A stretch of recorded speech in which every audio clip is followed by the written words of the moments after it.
मैं फिर से रेडी हो गई और हम लोग आज थोड़ा लोकल घूमने वाले हैं। जैसे सबसे पहले हम लोग जा रहे हैं मेरे फेवरेट ठाकुर राधा रमन जी के पास। उसके बाद हम निधि वन और फिर सारे ठाकुर आज करेंगे। तो मैंने जो बनाया वो भी मैं साथ में लेके चल रही हूँ।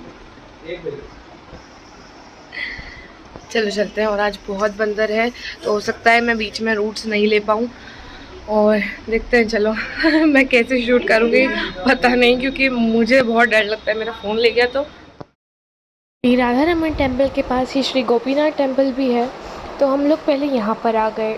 यहाँ पे वीडियो शूट और फोटोग्राफी अलाउड नहीं थी, इसलिए मैंने ज़्यादा कुछ कैप्चर किया नहीं। यहाँ से स्ट्रेट हम लोग जाने वाले हैं श्री राधा रमन जी के टेम्पल।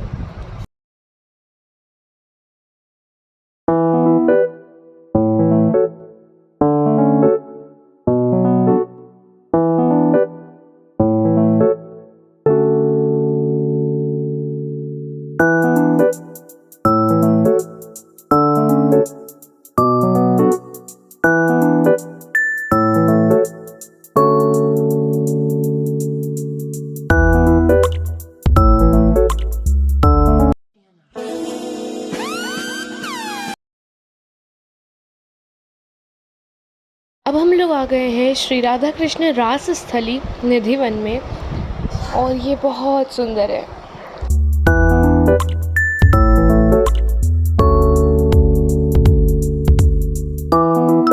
कहते हैं यही पेड़ रात में गोपी बन के श्री कृष्ण के साथ रास में नृत्य करते हैं।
अब हम आ गए हैं श्री बांके बिहारी टेम्पल में और यहाँ बहुत भीड़ थी एज़ यूजुअल, बट दर्शन बहुत सुंदर और बहुत अच्छे हुए।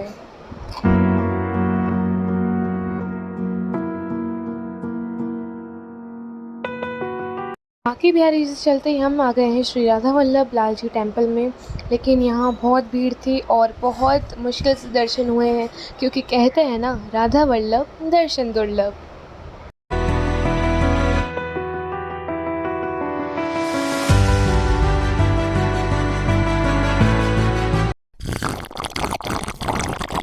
थोड़ा रेस्ट करने के बाद हम लोग शाम को आ गए केशी घाट पे, लेकिन यहाँ बहुत भीड़ थी, क्योंकि एक आइडियल टाइम परिक्रमा करने के लिए वृंदावन की यही होता है।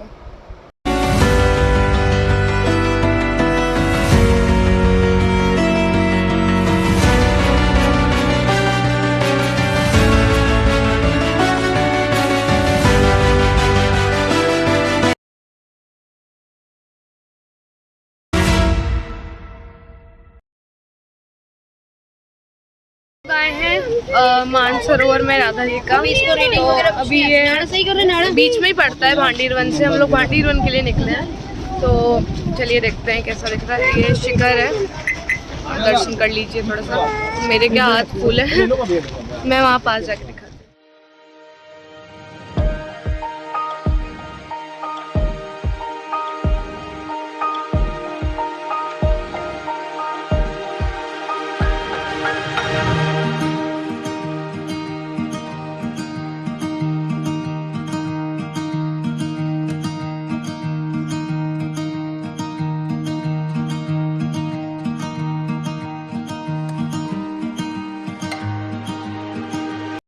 महारास हुआ था आज से करीब 5.5-4 वर्ष के द्वापर में। उस महारास में करोड़ों से भी ज़्यादा गोपियाँ भाग ले रही थी। सभी गोपियों के पैरों में घुंघरू और पाजे बंधे हुए थे। तब ये महारास शुरुआत है। घुंघरू और पाजे की इतनी मधुर ध्वनि तीनों लोकों में गूंज रही है। कैलाश पर्वत पर प्रभु महादेव अपने पूर्ण ध्यान में लीन थे। वो भज रहे थे राधे कृष्ण राधे कृष्ण। इस ध्वनि ने प्रभु महादेव का ध्यान भंग किया है। प्रभु महादेव ने अपने विवेक से देखा कि इतनी प्रिय और मधुर ध्वनि आका से जो कि हमारे मन को इतना प्रिय बारी है। तो वो अपने विवेक से देख रहे हैं कि ये तो हमारे प्रभु महाराज कर रहे हैं, क्यों न हम वृंदावन की ओर चलें, अपने प्रभु का दर्शन करें और इस लीला का आनंद लें। वो मन में ऐसा विचार करके वृंदावन में आ गई। जिस स्थान पर ये महाराज हो रहा था उस स्थान पर राधा रानी की तो प्रिय सखियां ललचार पहरा दे रही थी कि कोई भी पुरुष इस लीला के अंदर प्रवेश न कर सके, क्योंकि पुरुष रूप में श्री कृष्ण मानी पुरुष से दूसरा पुरुष उसमें प्रवेश नहीं था। प्रभु महादेव को वो गोपियाँ रोक देती कि आप पुरुष हैं, आप इस लीला के अंदर नहीं जा सकते। प्रभु महादेव उन गोपियों से बड़ी अनंत विनती करते हैं कि अरे गोपियों, हम इतनी दूर से आए कैलाश पर्वत से अपने प्रभु का दर्शन करने के लिए और इस लीला का आनंद लेने के लिए। कोई तो उपाय बताइए कि जिस कारण हम अपने प्रभु का दर्शन कर सकें और इस लीला का आनंद ले सकें। कि देखो ये जमुना महारानी बहनें, आप इनके पास जाओ।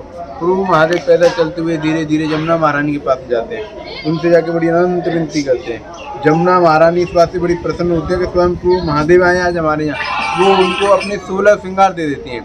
16 श्रृंगारों से प्रभु महादेव सज रज कर गोपी बनकर उस लीला में प्रवेश कर जाते हैं। प्रवेश करे महादेव को उसी के साथ पहचान लेते हैं और उनसे कहते हैं आइए गोपेश्वरी, ऐसा कहते हुए बड़ा प्रेम करते हैं, बड़ा लाल लड़ाते हैं। इस बात से राधा रानी मान कर लेती है, रूठ जाती है, नाराज हो जाती है कि नहीं गोपी आ गई सामने थी। उस गोपी से गोपेश्वरी कह रहे हैं, हम सभी गोपियों का सर्वश्रेष्ठ ईश्वर बना दिया। ये मान ये सम्मान हमें तो आज तक दिया नहीं, जो कमल की सबसे प्रिय गोपी थे। इस बात से राधा रानी मान करके रूठ के आ जाती है महाराज में से। जब राधा रानी मान करके रूठ के आ जाती है महाराज में से तो महाराज बंद हो जाता है। और महाराज बंद हो जाता है तो कान्हा प्रभु देखते कि यहाँ तो हमारी राधे रानी नहीं है। उनको ढूंढते हुए पुकारते हुए आते कि राधे जी आप कहाँ हो, किशोरी जी आप कहाँ हो। यहाँ पर आकर राधा रानी को खूब मनाते पर राधा रानी मनने में नहीं आ रही। जब राधा रानी मनने में नहीं आ रही है, मनाने से भी, तो कान्हा प्रभु उनको चरण पकड़ कर मना दें यहाँ पे कि हे राधे, आप अपना मानव हट छोड़ो और हमारे साथ वृंदावन चलो। आप जिस गोपी को साधारण गोपी समझ रहे हो वो कोई साधारण गोपी नहीं है, वो स्वयं प्रभु महादेव है जो कि कैलाश पर्वत से आए हैं। तो राधा रानी कहते हैं देखो प्रभु, हम तो इतनी दूर से पैदल चल कर आए, हम तो थक गए, अब हमारी बस की नहीं चलना, अब हम यहाँ पे कुछ समय के लिए विश्राम करना चाहते हैं। तो कान्हा प्रभु से कहते हैं अच्छा राधे आप थक गए, आप चल नहीं सकते, तो आप ऐसा करो आप हमारे कंधे पर विराजमान हो जाओ, आपको हम अपने कंधे पर बिठा कर लेकर चलते हैं। राधा रानी उनके कंधे पर विराजमान हो जाती है, कान्हा प्रभु को लेकर चल देते हैं। तो उनकी सखियाँ आह्लाद करने लग जाती हैं कि देखो कान्हा कैसी लीला करें कि राधा रानी को अपने कंधे पर बिठा कर लेकर जा रहे हैं। उस आह्लाद के कारण कान्हा प्रभु अंतर्ध्यान हो जाते हैं। जब कान्हा प्रभु अंतर्ध्यान हो जाते हैं तो राधा रानी की याद में बड़ा रोती है। उनकी याद में रोने से जो अश्रु धारा निकली है, उस अश्रु धारा से बनाया ये सरोवर मान करके आई थी, इसलिए इस जगह को राधा रानी मानसरोवर के नाम से जाना जाता है। यहाँ पर राधा रानी समाई हुई है, मुखार बिंदु का दर्शन है, अंतिम लीला से लीला का दर्शन है। इसके बाद राधा रानी की कोई लीला नहीं है। कान्हा प्रभु अपनी बंसी और मुकुट के पास छोड़कर चले गए। बंसी का दर्शन और बंसी का सेवा सिर्फ यही होता है और कहीं नहीं होता। यहाँ पर ये साल में 364 दिन होता है, एक दिन के लिए नहीं होता, क्योंकि जिस दिन ये महाराज हुआ था उस दिन शरद पूर्णिमा की रात थी। शरद पूर्णिमा की रात को रात के 12 बजे खीर का भोग होता है शरद बैठ के। उस दिन बंदिया दर्शन यहाँ पे नहीं होता, उस दिन बंदिया दर्शन बिहारी जी होता नहीं। साल में 364 दिन बंदिया दर्शन नहीं होता। बोली राधे राधे राधे। आप देखो इस सरोवर में स्नान होगा तो 5 चीटें जरूर करना, आचरण करना, कलयुग के कष्ट और पापों से छुटकारा मिलता है, वो भी वापस प्राप्त होता है। आपको देखो इस जगह का और दर्शन कराएंगे।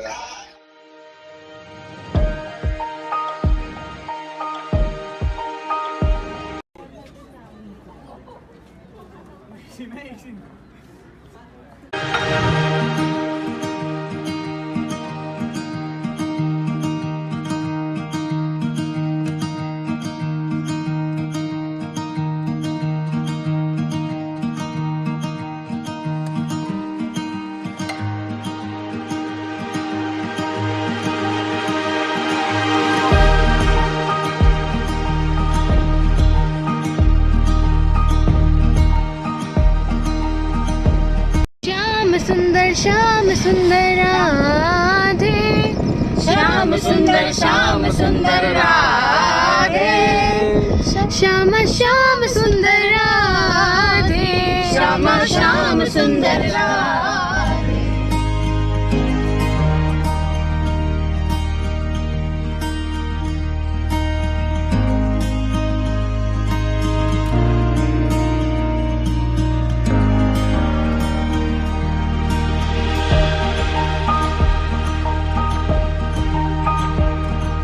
अब हम आ गए हैं श्री राधा मानसरोवर के बाद श्री राधा कृष्ण विवाह स्थली जो है भांडीर वन में।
भांडीर वन से निकलने के बाद हम लोग आ गए हैं वंशीवट में। थोड़ा चलने के बाद हम लोग उस स्थली तक पहुंच गए।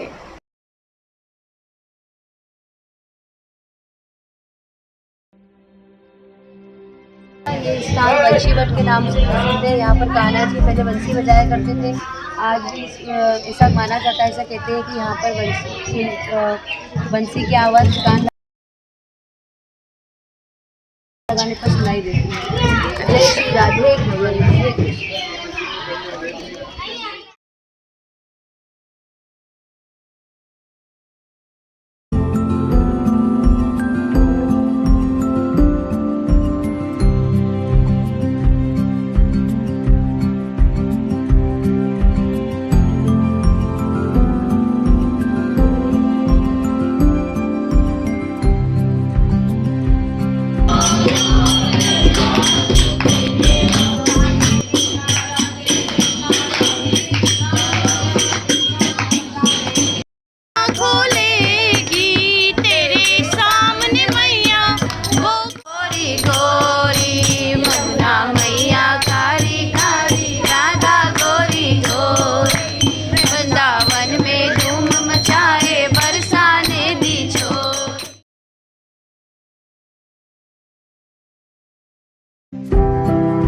वंशीवट से निकलते ही हम लोग आ गए बेलवन में, जहाँ पे महालक्ष्मी जी का एक टेम्पल है जो बहुत सुंदर है।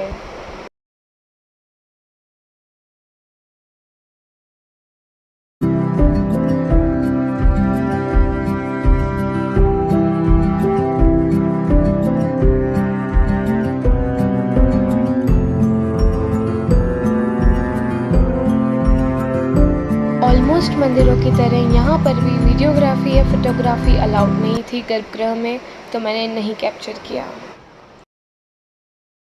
इस पार्ट के सफ़र को यहीं पर विराम देते हैं। अगला और आखिरी पार्ट मैं जल्द लाने की कोशिश करूँगी। So here we concludes this part and I hope आपने बहुत अच्छे से दर्शन किए होंगे जैसे हमने किए हैं। And see you soon guys. Like, comment and subscribe. Bye bye, bye bye, bye bye, bye bye, bye bye, bye bye, bye bye.